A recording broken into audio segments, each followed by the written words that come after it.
इसलिए तो कहता हूँ हाँ, अच्छी करनी कर लो रे भैया, मोबाइल वाली मैया बैठ के मोबाइल चला लो, कथा बैठ के सुन लो। अच्छी करनी कर लो रे भैया, कर्म न करियो काला। ओ सेल्फी वाले लाला बैठ जाओ भैया, मैया क्यों नहीं बैठ रही हो माँ, पकड़ के बिठाऊं क्या।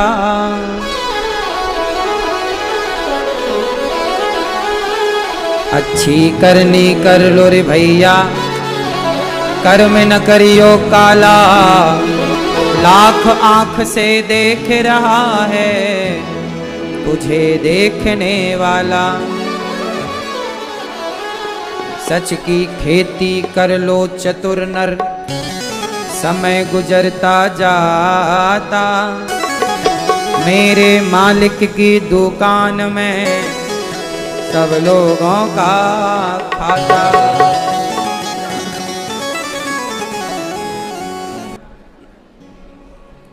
बात समझ में आई? किससे दोस्ती करना है? भगवान कृष्ण से दोस्ती कर लो तो आपकी बल्ले बल्ले है। क्यों मैया? हाँ हो गई तेरी बल्ले बल्ले। हाँ। कृष्ण से दोस्ती करने में हो जाएगी बल्ले बल्ले। तो आप लोग बस मस्त भगवान की शरण में रहो। तो आज अन्नकूट और कल इस तरह से आप लोगों को कल का उत्सव भी हमने बताया, आज भी। तो आप भाई बहन आए हैं तो कल भी डुबकी लगा ही लीजिएगा सवेरे सवेरे। भगवान ने गोवर्धन को उठा करके बड़े प्रेम से यह सिद्ध किया कि गोवर्धन मतलब गाय का वर्धन करके गाय की संरक्षण की बात श्री कृष्ण ने कह दी। भगवान को पता था कि आने वाले टाइम में गाय की सेवा नहीं होगी, गाय पर संकट खड़ा होगा। इसलिए भगवान को आना पड़ा और गाय की सेवा करके समाज को यह मैसेज देना पड़ा कि भाई देखो, गाय की सेवा के बिना मेरी सेवा नहीं हो सकती। इसलिए आप लोगों को चाहिए कि आप सब बड़े प्रेम से गाय की सेवा करें। बोलिए गौ माता की जय। फिर इसके बाद कौन सा त्योहार आएगा? क्या आएगा? छठ पूजा आएगी। छठी महारानी है ना। छठ पूजा में क्या होता है? भगवान सूर्य की उपासना होती है, भगवान सूर्य की पूजा होती है। बिहार में और यूपी में ये पर्व बहुत धूमधाम से मनाया जाता है। भारत के कुछ हिस्सों में बहुत अच्छे से ये मनाया जाता है। ये पूजा है भगवान सूर्य की। संतान सुखी रहे, संतान हो, इसके लिए छठ पर्व मनाया जाता है। परिवार बढ़े, संतान सुखी रहे, बच्चों पर कभी कोई संकट ना आए, बच्चों की दीर्घ आयु के लिए, बच्चों की सब प्रकार से सुरक्षा के लिए छठी मैया का उपवास और पूजा होती है। भगवान सूर्य की आराधना होती है कि बच्चे बुद्धिमान हो। इसके बाद आएगा अष्टमी। तो अष्टमी क्या होगी? ये इसी को कहते हैं गोपाष्टमी। कौन सी अष्टमी है ये?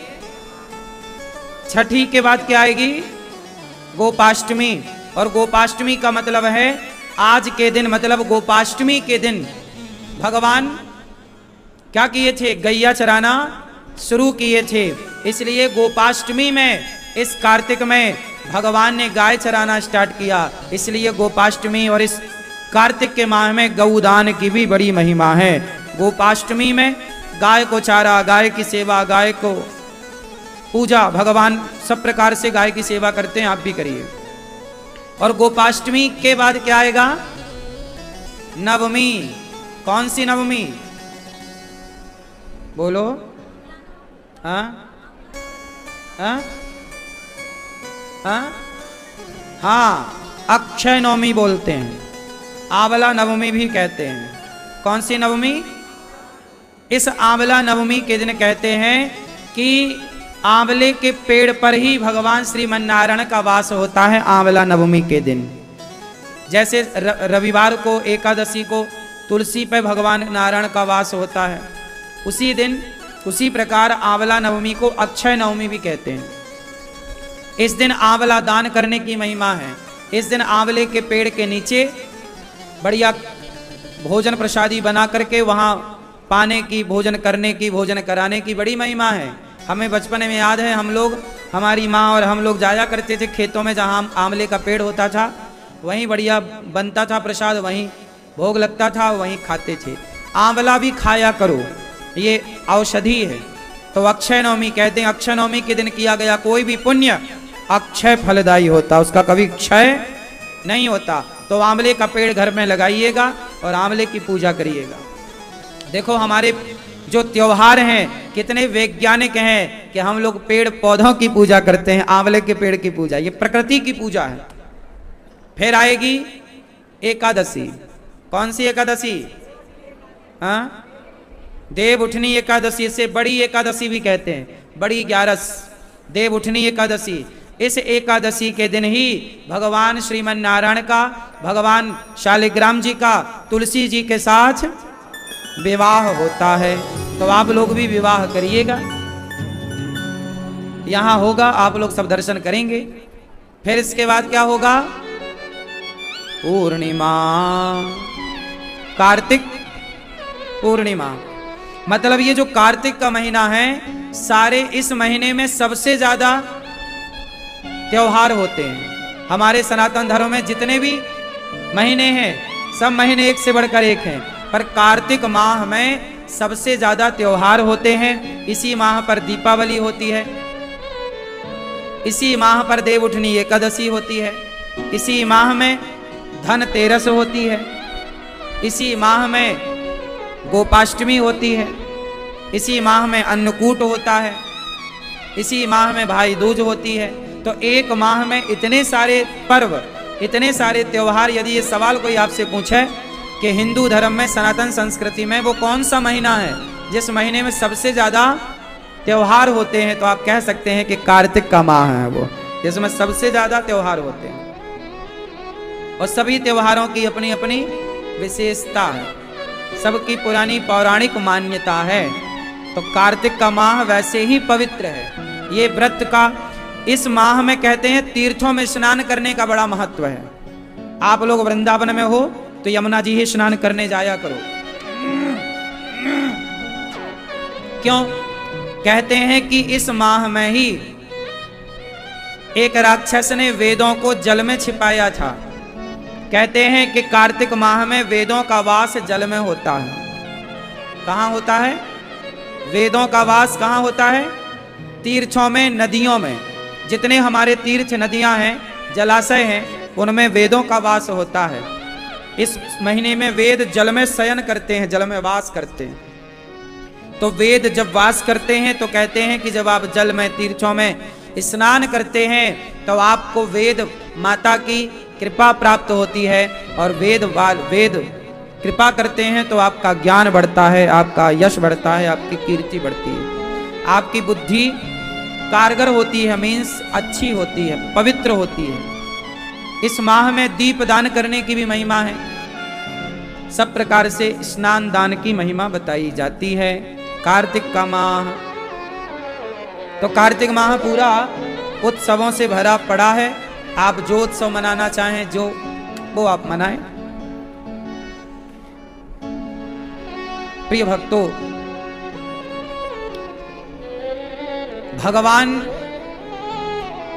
श्री कृष्ण की जितनी लीलाएं हैं, वो सभी लीलाएं, चाहे वो गाय चराने की लीला हो, चाहे वो काली या नांग को वहां से विदा करने की लीला हो काली दह से, चाहे भगवान जी की महारास लीला हो, प्रत्येक लीला के पीछे समाज के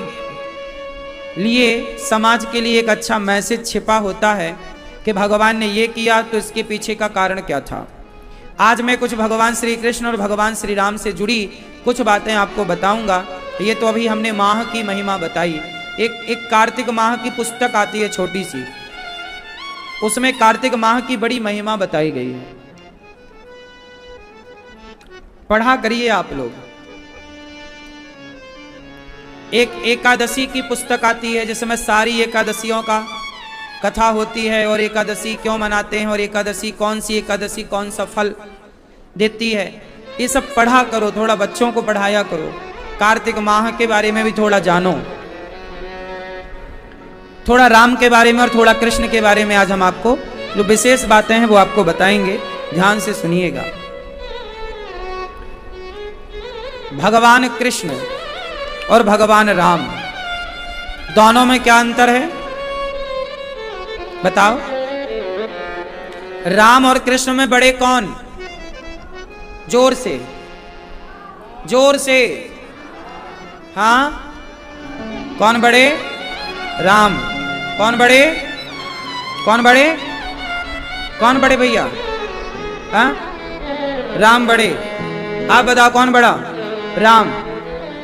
मैया बताओ, चश्मा वाली मैया जरा जल्दी बताओ, जल्दी बताओ कौन बड़ा? आप बताओ कौन बड़ा? कुछ लोग कह रहे हैं राम बड़े।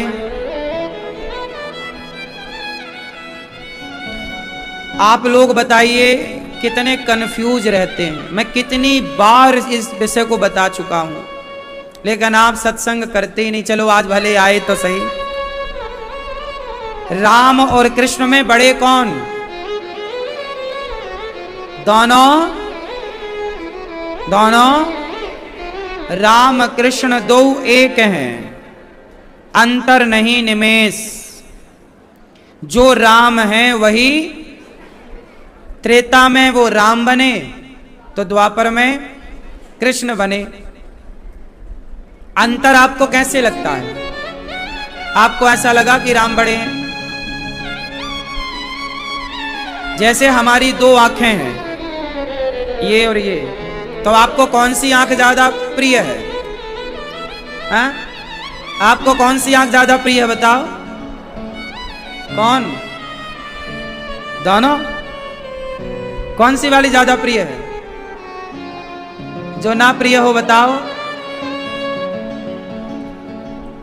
जैसे आपकी दो आंखें हैं पर हैं तो आपकी ही,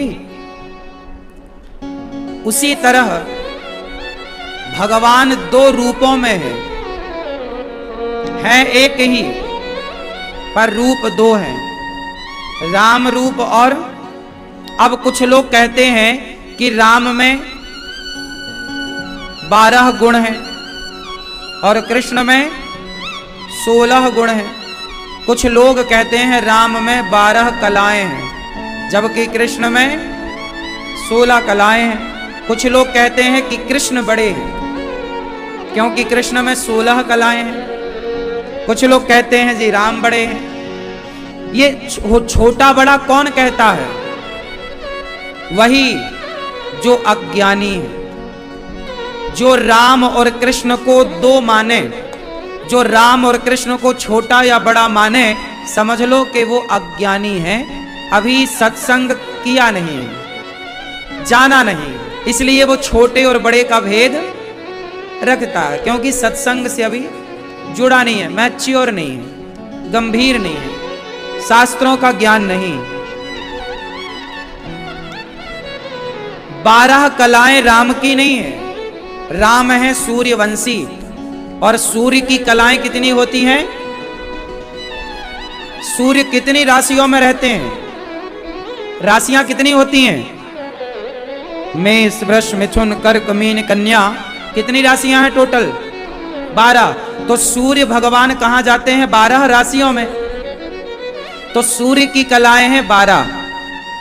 तो लोग कहते हैं कि राम की कलाएं 12 हैं। वो कलाएं राम की नहीं, राम की कलाएं तो अनंत हैं। राम की कलाएं तो अनंत हैं। 12 कलाएं क्या?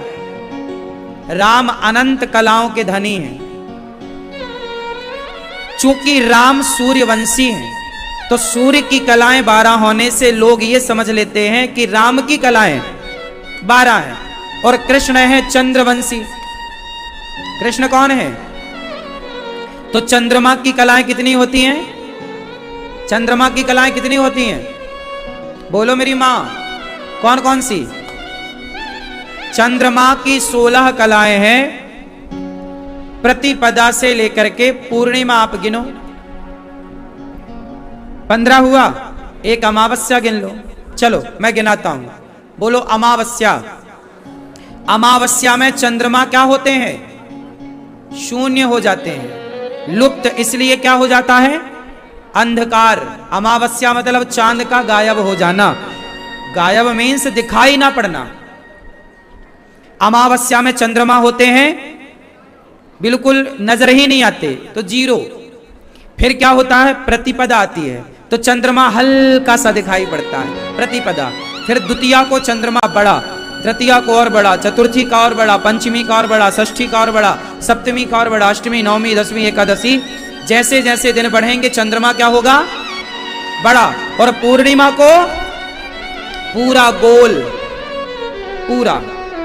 तो चंद्रमा 16 प्रकार से हमें नजर आया भाई। प्रतिपदा का चांद अलग दिखा और द्वितीया का अलग। शंकर जी के ऊपर जो चंद्रमा है, आपने देखा होगा ना, शंकर जी के माथे पर क्या होता है? चंद्र होता है ना। वो कौन सा चंद्रमा होता है? पूर्णिमा का होता है कि अमावस्या का? अष्टमी का होता है कि द्वितीया का? बताओ, बोलो। भगवान शिव के ऊपर जो चांद है वो द्वितीया का चांद है। बोलो। आज रात्रि को देखना चांद कैसा दिखेगा। आज का जो चांद है वही शिव जी के ऊपर का चांद है, पतली सी धारी, ये द्वितीया का चांद है। तो चांद जो है 16 प्रकार से हमें नजर आता है। अमावस्या से लेकर पूर्णिमा तक कितना हुआ? तो चांद की कलाएं कितनी हो गई? 16 कलाएं। हाँ या ना? चांद की कलाएं 16। तो कृष्ण की 16 कलाएं जो कहते हैं, वो कृष्ण की 16 कलाएं। कृष्ण तो अनंत कलाओं के धनी हैं। कृष्ण तो, बोलो, कृष्ण तो अनंत कलाओं के धनी हैं। तो चंद्रमा की कला 16 है, सूर्य की कला 12 है। तो लोग ऐसा मान लेते हैं कि राम की कला 12 और कृष्ण की कला, क्योंकि वो राम सूर्यवंशी और कृष्ण चंद्रवंशी। ये जो समाज की मान्यताएं हैं, कुछ लोग आधी अधूरी बात मान लेते हैं। जैसा आप लोग सुनते हो वैसा मान लेते हैं। कई बार सुनाने वाला वो नहीं समझ पाते पूरी बात, और वो आधा सुना देते हैं, तो आपको वही सच आप मान लेते हैं। तो राम और कृष्ण दोनों में कोई अंतर। जो त्रेता में राम बने, वही त्रेता की कुछ लीलाएं जो अधूरी रह गईं, उन लीलाओं को पूरा करने के लिए वही राम द्वापर में प्रकट होकर के आए। आपको पता है त्रेता के राम की कुछ लीलाएं अधूरी रह गई थी, बताओ कौन सी? त्रेता के राम की कुछ लीलाएं अधूरी रह गई थी, जो त्रेता में वो पूरी नहीं कर सकते थे। बताओ कौन सी लीलाएं अधूरी रह गई? हाँ, क्या? मैं बताऊं, कुछ गिन लो। मैया देखो, चश्मा वाली मैया कैसे नींद ले रही है, मस्त, बार बार।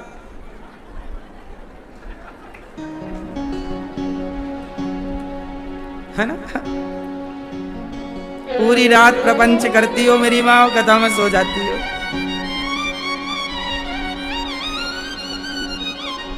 सुनो ध्यान से, त्रेता में क्या अधूरा रहा कि द्वापर में पूरा करना पड़ा? ध्यान से सुनो। देखो देखो प्रपंच देखो, ऐसे देखो, कर लो। कितना मजा आता पंचायत करने में मैया को। मैया बैठ लो मेरी माँ, वीडियो बैठ के बना लो, बैठ के भी आएगी बिंदास। सुनो, राधे राधे। त्रेता में क्या अधूरा रहा सुनो। जब राम जी ने सीता मां को माला पहनाया, क्या पहनाया? कौन सा माला? वरमाला। जब राम जी ने सीता मां को वरमाला पहनाया और सीता मां ने राम को वरण किया पति के रूप में, और राम जी ने जब सीता मां को वरण किया पत्नी के रूप में, तो सीता मां की जितनी सहेलियां थी, सखियां थी, सबके मन में ये विचार आया कि हम कब पहनाएंगे राम जी को वरमाला, कब हम राम को अपना पति। अच्छा, राम को देखकर किसके मन में यह ख्याल ना आता होगा कि राम मेरे भी पति हों?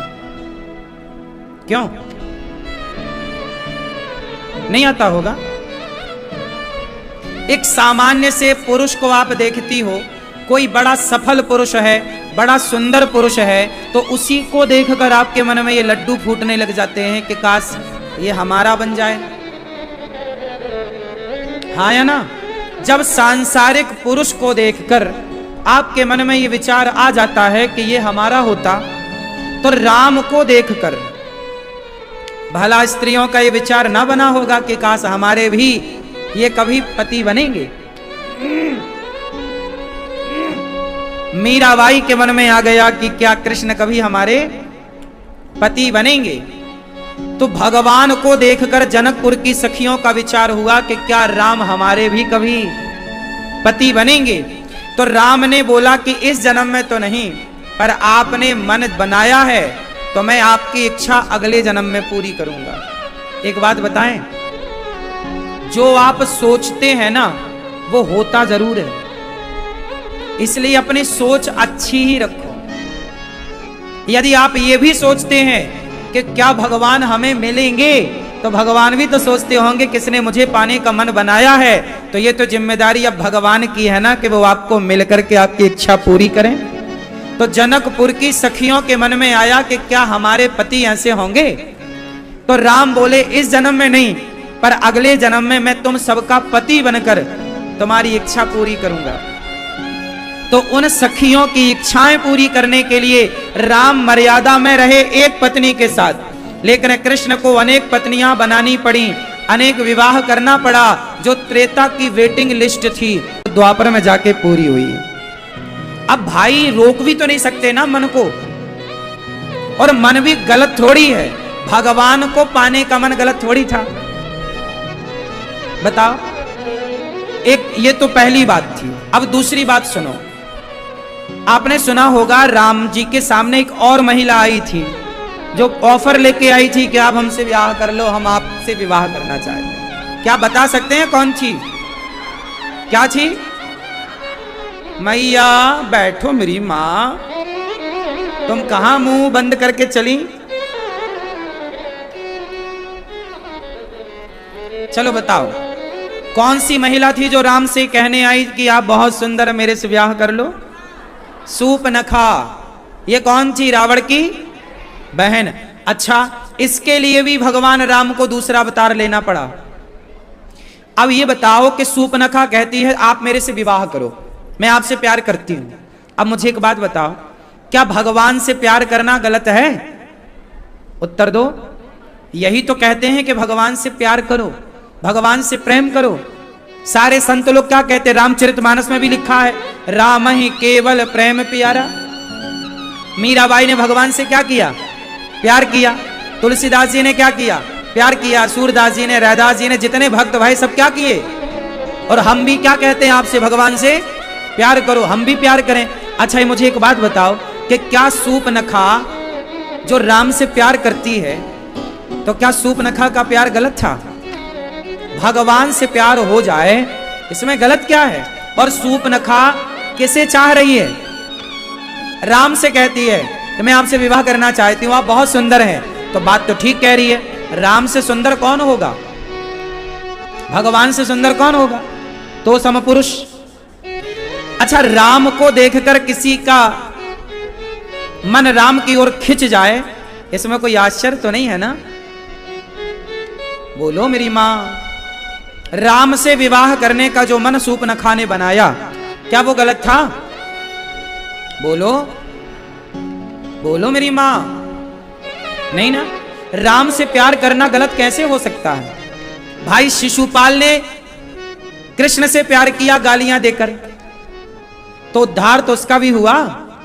रावण ने राम से प्यार किया दुश्मनी पालकर, रावण के अंदर भी राम के प्रति प्रेम तो था ही, भले दुश्मन भाव से भजता था।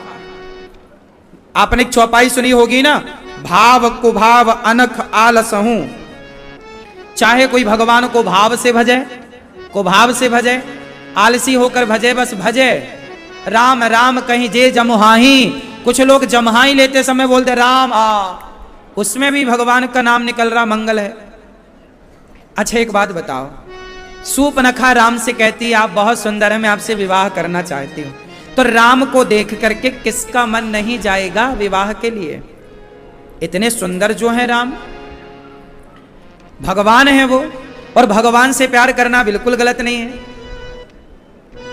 तो सूपनखा की इच्छा थी कि मैं विवाह करूं, बस उसने एक गलती की। बताओ सूपनखा ने गलती क्या की? राम को प्यार किया, राम को चाहा, ये बिल्कुल गलती नहीं थी। अब आप लोगों से मैं पूछूंगा कि सूपनखा की गलती क्या थी? फिर नाक कान किस गलती से काटा गया? क्या राम से प्यार करने वाले की नाक कान काटी जाएगी? नहीं, गलती कुछ और थी। क्या गलती थी बताओ? मैया बताओ, पीली मैया, क्या गलती की सूपनखा ने? हाँ,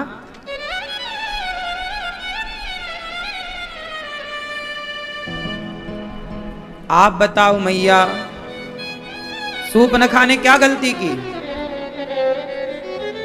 लक्ष्मण जी से प्यार हो गया। अरे लक्ष्मण जी भक्त हैं, या भगवान से प्यार हो या भगवान के भक्त से, दोनों प्यार सही है।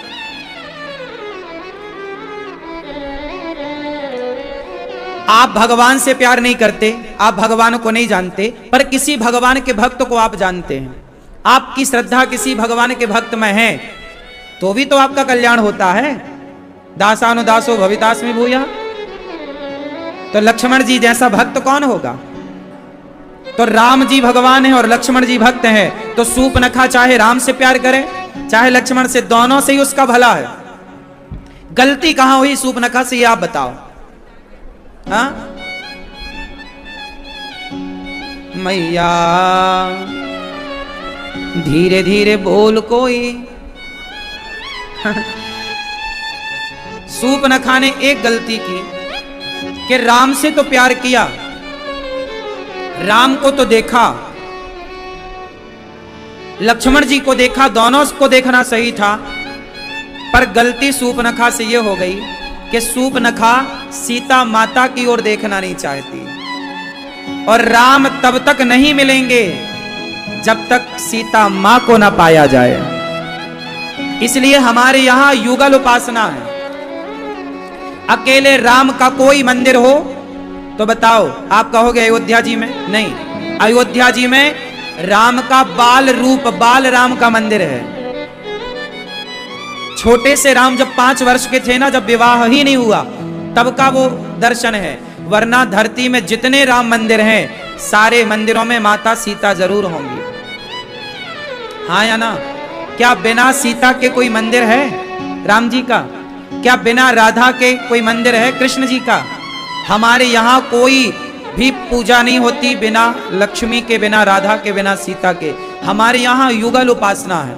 हम अकेले की पूजा नहीं करते। हम किसकी पूजा करते हैं? युगल। युगल मतलब, युगल मतलब दोनों, जोड़ी। हमारे यहाँ शंकर की पूजा नहीं है, गौरी शंकर की पूजा है। कोई भी शंकर जी का ऐसा मंदिर ना होगा जिस मंदिर में माता पार्वती ना हो। क्यों जी है? क्या बिना पार्वती का कोई मंदिर है? कि बिना लक्ष्मी के कोई नारायण का मंदिर है? क्यों? हमारे यहां युगल उपासना होती है। सूपनखा ने गलती की कि राम से तो प्यार किया, पर सीता मां से प्रेम ना हुआ। सीता मां से नफरत की भावना थी, और जहां सीता को नफरत की भावना से देखा जाए, और राम से प्यार की भावना में देखा जाए, राम बोलेंगे जब तक आप शक्ति से नहीं जुड़ोगे तब तक राम की प्राप्ति हो ही नहीं सकती। बिना लक्ष्मी के नारायण स्वीकार नहीं करेंगे आपको, बिना राधा के कृष्ण स्वीकार नहीं करेंगे आपको, बिना सीता के राम स्वीकार नहीं करेंगे। अच्छा, रावण ने भी गलती की। सूपनखा ने राम को देखा और सूपनखा के भाई ने सीता को देखा। रावण सीता मां को चुरा के ले गया और राम को छोड़ दिया, और सूपनखा राम को चाहती है, सीता को छोड़ रही है। जबकि विभीषण सीता को भी चाहते हैं और राम को भी चाहते हैं। तो जो सीता और राम दोनों को प्यार करेंगे वो तो राजगद्दी पर बैठेंगे विभीषण की तरह लंका के राजा बनकर, और जो एक को छोड़कर दूसरे से मन लगाएंगे तो उनकी लंका जलेगी। इसलिए हमारे सनातन में एक की उपासना नहीं है, आप ध्यान रखना इस बात का। इसलिए हम लोग क्या कहते हैं, सीताराम सीताराम सीताराम, राधे कृष्ण राधे कृष्ण राधे कृष्ण, युगल उपासना है। तो सूपनखा का मन था राम को पाना, तो राम को सूपनखा के लिए भी वो सूपनखा अगले जन्म में क्या बनी, कुब्जा। अगले जन्म में क्या बनी, क्या बनी, सूपनखा अगले जन्म में क्या बनी, बोलो मेरी मां, कुब्जा। क्या बनी, कुब्जा। इसलिए भगवान श्री राम द्वापर में कृष्ण बने और अनेक विवाह करके सीता मां की सखियों के साथ विवाह करके उनकी इच्छा पूरी करते हैं, और कुब्जा से चंदन लेकर कुब्जा की कुबड़ मिटाकर उसे सुंदर बनाकर उसके मन की इच्छाएं पूरी करके भगवान कुब्जा की कामना पूरी करते हैं। तो जो काम राम बनकर नहीं हो पाया वो अधूरा काम भगवान ने कृष्ण बनकर किया। और एक काम और बकाया है अभी राम जी का। कुछ काम ऐसे हुए कि ना राम बनकर वो पूरा कर पाए ना कृष्ण बनकर पूरा कर पाए। राम जी का भी एक काम और बाकी है, बताओ क्या, आपको पता है? क्यों, आप बताओ। भगवान राम का भी एक काम बाकी है, जिस काम को करने के लिए राम इस कलयुग में आने वाले हैं। बताओ कौन सा काम? मैया जा रही हो मेरी मां, टाटा, जाओ जल्दी आना। मैया आप भी चली? बताओ राम जी का कौन सा काम अधूरा? अच्छा, आप पूरा करने जा रही हो राम जी का काम? अच्छा महाराज, मैं आती हूं अभी पूरा करके राम जी का काम। राम जी का एक काम अभी और अधूरा है, जिसे भगवान राम कलयुग में आकर पूरा करेंगे। कौन सा काम? सुनो। जब राम वनवास गए तो राम जी को एक महिला मिली रास्ते में, एक स्त्री। उस स्त्री ने कहा कि आप मेरे से विवाह करो, मैं तपस्या कर रही हूं, सतयुग से मैं तपस्या करती आई हूं कि राम को मैं पति के रूप में पाऊं। तो राम जी बोले ठीक है, मैं आपसे विवाह करूंगा।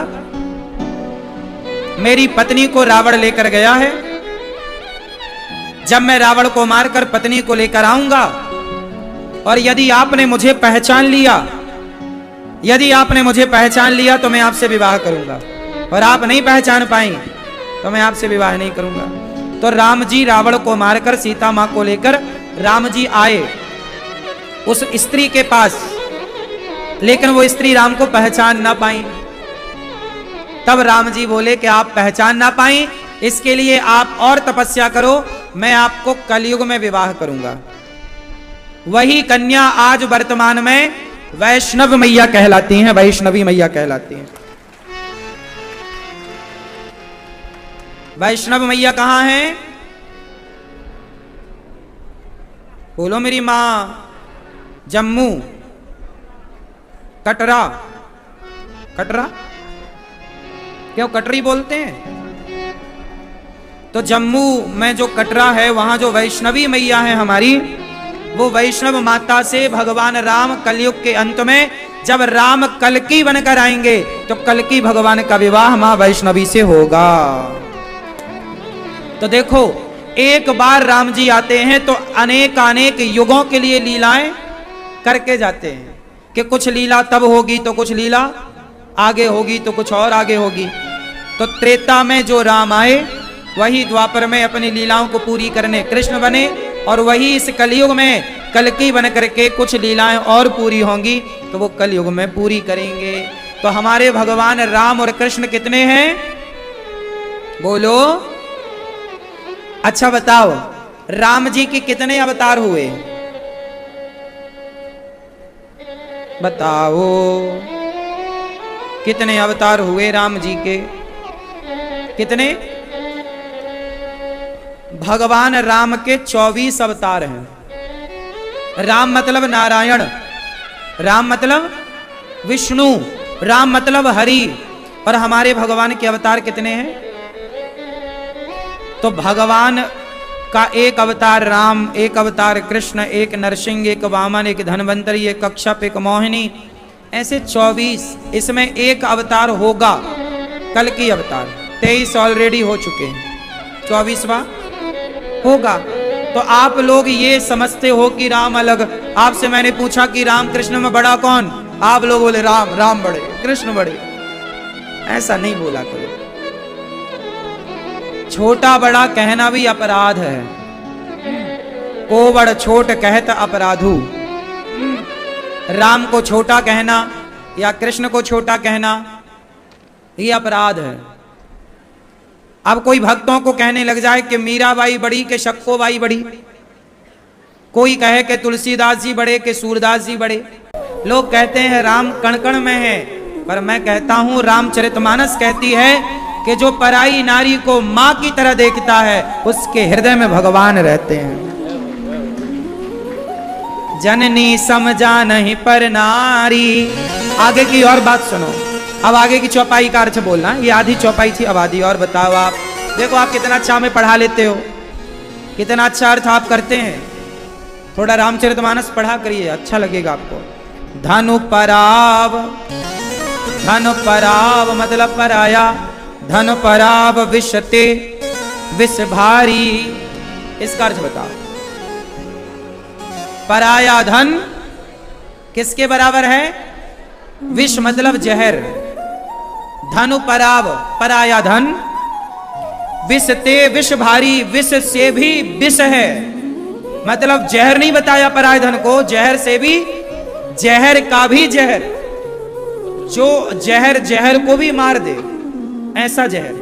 पराया धन और पराई नारी, जो पराई नारी को मां की तरह देखे और पराय धन को जहर की तरह देखे, उसके हृदय में प्रभु का वास है, कृष्ण का वास है, राम का वास है।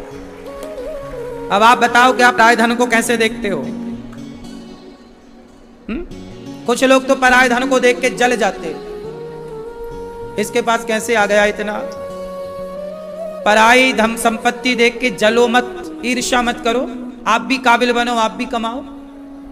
और दूसरे के धन सोना पड़ा हो साहब, देखना भी पाप है। पराई औरत को देखो। अब सोचिए, हमारे शास्त्र क्या लिव इन में रहने की इजाजत दे रहे हैं? उत्तर दो। अब मैं लिव इन के, आप में से कितने लोग लिव इन में रहने के, लिव इन मतलब जानते हो? लिव इन मतलब होता है किसी भी लड़की, किसी भी स्त्री, किसी भी पुरुष के संग रहो और उसके साथ शारीरिक संबंध भी बनाते हैं लोग। अब मुझे ये बताओ कि किसी भी लड़की के साथ, किसी भी लड़के के साथ रहना और एक संबंध में रहना, क्या ये समाज में जो हो रहा है लिव इन, क्या ये सही है? कितने लोग इसे गलत मानते हैं? अब मुझे बड़े बड़े न्यूज चैनल वाले बुलाते हैं और मैं बोलता हूं कि लिव इन में रहना गलत है, तो वो लोग कहते हैं कि महाराज जी आप कैसे गलत कह रहे हैं? माई लाइफ माई चॉइस, आज के जमाने में ये कॉन्सेप्ट चल रहा है, हमारी जिंदगी हम कैसे भी जिएं।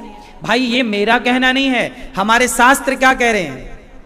हमारे शास्त्र कह रहे हैं कि जननी समझा नहीं पर नारी। अब जहां पराई नारी को मां की तरह देखा जाए, उस देश में लिव इन को कैसे इजाजत दिया जाए? आप रह रहे हो, ये कुत्ता बिल्लियों का कल्चर है। एक मनुष्य का, एक संस्कारी पुरुष कभी पराई नारी के संग इस तरह नहीं रह सकता।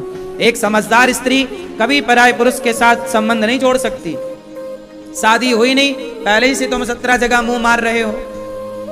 इससे तुम्हारी आने वाली संतान कैसी होगी? जब तुम खुद इतने बड़े चरित्रहीन हो तो तुम्हारी औलाद कैसी होगी? उस औलाद से इस देश का क्या होगा? विकास होगा कि विनाश होगा? याद रखिएगा, चरित्रहीनों की संतान समाज को विनाश की ओर ले जाती हैं। इसलिए माँ बाप चरित्रवान होंगे तो संतान अच्छी होगी और उन अच्छी संतानों से देश का विकास होगा, वरना विनाश हो जाएगा। देख लेना, अब जब तुम चरित्रहीन हो, तुम्हारी संतान चरित्रहीन होगी, तो वो चरित्रहीन लोग समाज को, देश को कहां ले जाएंगे? कितनी वो अच्छी बातें करेंगे और कितना अच्छा वो समाज का भला चाहेंगे, कितनी अच्छी वो नीतियां बनाएंगे, कितने अच्छे से वो देश चलाएंगे। हाँ या ना? इसलिए हमारे यहाँ चरित्र की बड़ी मान्यता है। देखो रामचरितमानस में भी लिखा है। अब आगे एक चौपाई और बोलूंगा, आप मुझे अर्थ बताते चलना। जे हर सही पर संपत्ति देखी, क्या मतलब हुआ? जे हर सही पर संपत्ति देखी, क्या मतलब हुआ? जो दूसरों का धन देखकर हर्षित होते हैं, मतलब प्रसन्न होते हैं। जो दूसरों का धन देखकर प्रसन्न होते हैं और दुखित हो ही पर विपत्ति देखी। जो दूसरों का दुख देखकर दुखी हो जाए, जो दूसरों का प्रसन्नता देखकर प्रसन्न हो जाए, ऐसों के हृदय में राम जी कहते हैं मैं रहता हूं। ऐसों के मन में जो दूसरों के दुख से दुखी होते हैं और दूसरों के सुख से, ऐसों के भीतर कौन रहते हैं?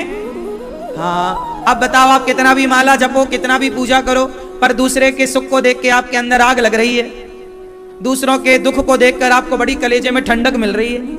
पता है, आज समाज में बहुत लोग ऐसे हैं जो आपके जीवन में जरा कष्ट आ जाए, आपके जरा विपत्ति आ जाए और लोगों को पता चल जाए कि इनके जीवन में बड़ा दुख है, बड़ा कष्ट है, तो कुछ लोग तो बड़े खुश होते हैं। ये अच्छा हुआ, मतलब आप पे संकट है और सामने वाला मजा ले रहा है, खुशियां मना रहा है। ऐसे लोगों के भीतर कभी भगवान का वास नहीं होता। इसलिए भगवान का वास हृदय में तब होगा जब हृदय पवित्र होगा। और पवित्र हृदय कैसा? जो दूसरों के सुख में सुखी और दूसरों के दुख में दुखी।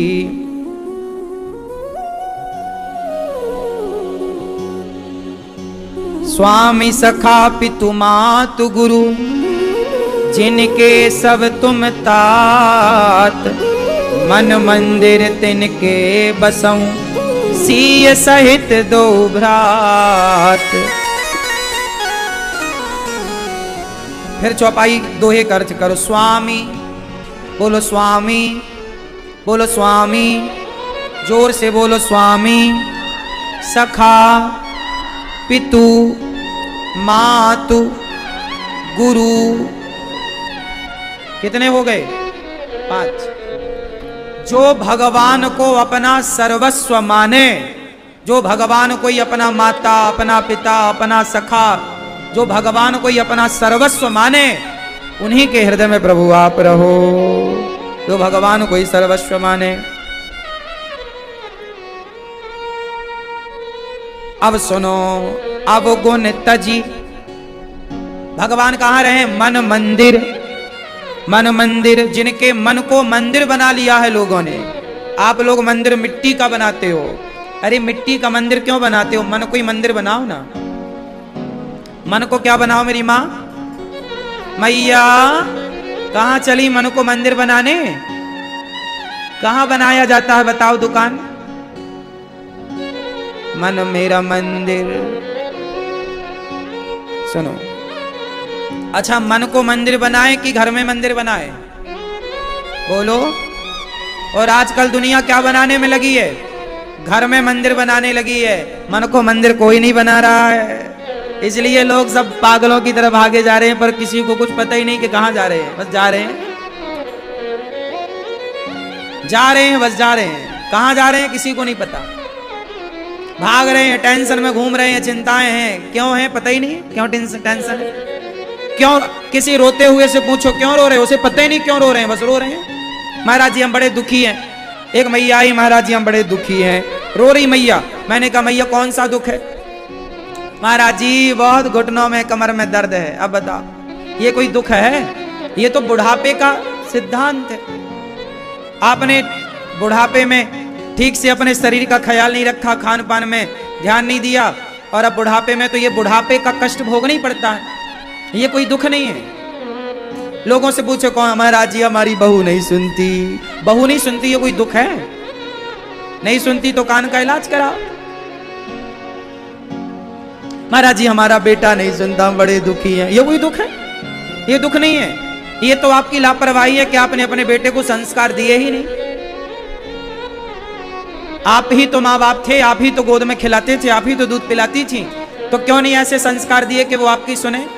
अब रोना क्या है? अब फिर जैसा है रहो। कोई दुखी नहीं है। लोग चिल्ला हम बड़े दुखी, पूछो काहे रो रहे हो, काहे का दुख? कोई पता ही नहीं पाएगा कि हम क्यों रो रहे हैं। पता ही नहीं है, बस रो रहे हैं। सब रो रहे हैं तो हम भी रो रहे हैं। सबको सब कहते हैं हम बड़े दुखी हैं, दुखी। उनको लगता है यही दुख है, चलो रो। दुखी, हाँ बहुत दुखी है महाराज जी, बड़ा दुखी। 80-90 साल का एक आदमी मर गया, आदमी बूढ़ा, एक 90 साल का बूढ़ा मर गया। घर वाले रो रहे हैं, महाराज जी हम बड़े दुखी हैं। काहे का दुख? बोले 90 साल के दादाजी चले गए। अरे ये तो खुशी की बात है, चले गए। 90 साल में बेचारे वो ना अपने से चल पाते थे, ना फिर पाते थे, ना पानी पी पाते थे। अच्छा है मर गए, ठीक तो है, मुक्ति मिल गई सारे। अब तुम रो रहे हो, जबरदस्ती रोए जा रहे हैं, आंसू नहीं आ रहे हैं, झंडू बाम लगा लगा के रो रहे हैं, रो रहे हैं, रो रहे हैं। बस लोगों को रोना है, झंडू बाम लगा लगा के रो रहे हैं। अरे आप लोग समझते क्यों नहीं कि प्रकृति का भी तो अपना कोई रूल्स है, अपने नियम है। बुढ़ापा, मृत्यु ये प्रकृति के अंदर है, मेरे और आपके बस का नहीं है ये। तो क्यों नहीं समझते? दुख क्या है आप बताओ। आप में से कितने लोग दुखी हैं बताओ? देखो कोई दुखी नहीं। और अभी ये सब बातें बताए बिना हम पूछते तो सब लोग हाथ उठा लेते, हम दुखी, हम दुखी। हाँ सब दुखी हैं, लेकिन अभी डरने के मारे हाथ नहीं उठा रहे हो। हाँ कि क्लास न लग जाए। लेकिन आप कहती हो ना मैं दुखी हूं, लेकिन आप बता नहीं पाती हो कि मैं दुख कौन सा दुखी हूं, क्या दुख है। क्योंकि पता ही नहीं किसी को कि दुख क्या है। बस सब रो रहे हैं तो हम भी रो रहे हैं। वो ऐसा ना, वो गांव में क्या होता ना, एक सियार बोला हुआ तो सबने हुआ हुआ हुआ, क्या हुआ पता ही नहीं क्या हुआ, बस हुआ हुआ हुआ हुआ।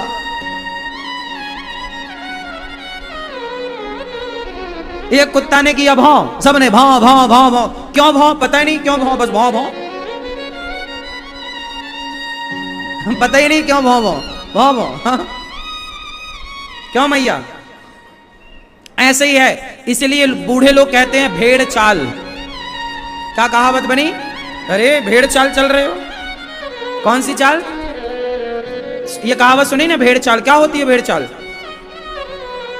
एक भेड़ आगे जहां जाएगी सारी भेड़, वो नदी में गिरे तो सारी गिरेंगी, वो कुएं में गिरे तो सारी गिरेंगी। वो भेड़ चाल है। ऐसे ही है। सब लोग कह रहे हैं हम बड़े दुखी, हम दुखी दुखी, तो आप सब उसी अरे हम भी दुखी, हम भी दुखी दुखी दुखी, सब चिल्ला रहे महाराज हम बड़े दुखी, बड़े दुखी, बड़े दुखी। इस देश में ये कहने वाले बहुत कम लोग हैं कि हम बहुत सुखी। भैया देखो मस्त बिंदास, सोने दो सोने दो सोने दो। छोटू ये बढ़िया सुखी आदमी है।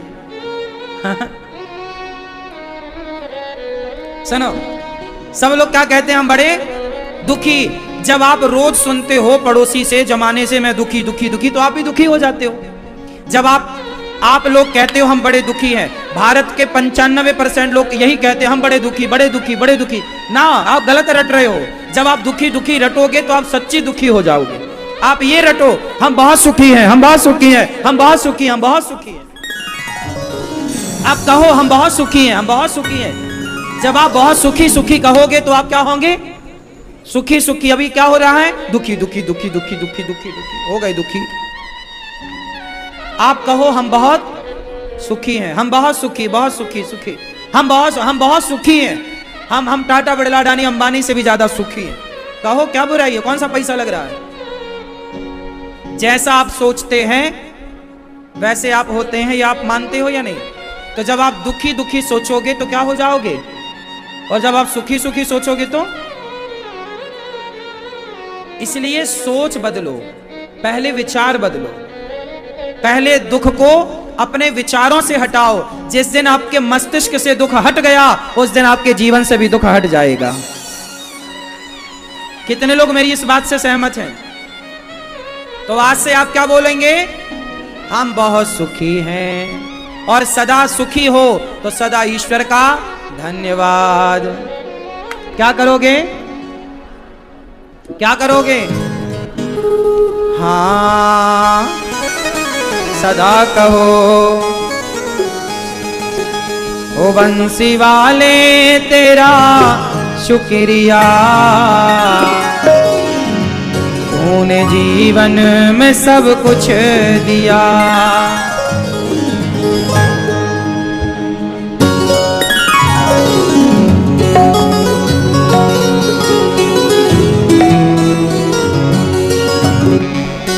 ओ बंसी वाले तेरा शुक्रिया।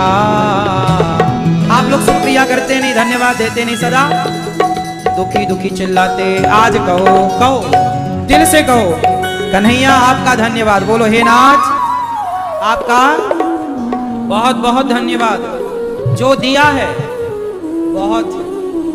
औरों के पास तो इतना भी नहीं है जितना आपके पास है। अच्छा ये बताओ, इस दीपावली में किस किसने घर की साफ सफाई करी? कुछ कचरा निकला घर से, सामान? आप वो दीपावली की साफ सफाई में जो आपने कचरा निकाला है ना, उसे भी आप यदि दोगे ना तो बहुत लोग हाथ पसारे खड़े होंगे, भैया ये जो तुमने बर्तन रिजेक्ट कर दिए बहन, वो जरा हमें दे दो, हम उससे गुजारा कर लेंगे। जो आपने रिजेक्ट किए उससे भी गुजारा करने वाले समाज में लोग हैं। जो करछुल, जो कढ़ाई, जो बर्तन आपने रिजेक्ट किए, इस बार नए ऐड कर लिए। जो पुराने सामान आपने जीरा धनिया रखने का जो डिब्बा डिब्बी आपने रिजेक्ट किया, नया ऐड किया, वो सारा सामान, जो पुराने कपड़े आपने रिजेक्ट किए, उस कपड़े को लेने वाले लोग भी मिल जाएंगे। बहन ये कपड़ा हमें दे दो, ये वाला चुन्नी हमें दे दो, ये सूट हमें दे दो, ये साड़ी हमें दे दो। सोचिए कि जिन्हें आप रिजेक्ट कर रहे हैं उनके लिए लोग खड़े हैं लाइन में, तो ईश्वर कितना कुछ दिए हैं आपको, उसका धन्यवाद दे दो। ये बात सही है ना? आपने इस दीपावली में बहुत सारी चीजें रिजेक्ट की होंगी, नई चीजें ऐड की होंगी घर में, उनको भी आप देंगे ना, बहुत लोग मिल जाएंगे। आप पुरानी 4 साल पहन लो आप स्वेटर को, अपने गर्म कपड़ों को, और 4 साल पहन के आप किसी को दोगे ना जो थोड़ा फट भी गया होगा, दाग धब्बा भी लगा, उसे भी लेने लोग बाजार में मिल जाएंगे। भैया हाथ जोड़ के लेंगे, भैया हमें दे दो ये कपड़ा, हम पहन लेंगे। 2-4 साल वो भी पहन लेगा। आप ये जो शर्ट वर्ट पहनते हो ना भैया, ये उतार के जब आप किसी को देते हो ना, इसकी 2-4 बटनें टूट भी जाएं तो भी लोग लगा के ले लेते, भैया आप हमें दे दो, हम सिलाई कर लेंगे, और उसे पहनते हैं लोग। देखिए, फिर भी आपको शिकायतें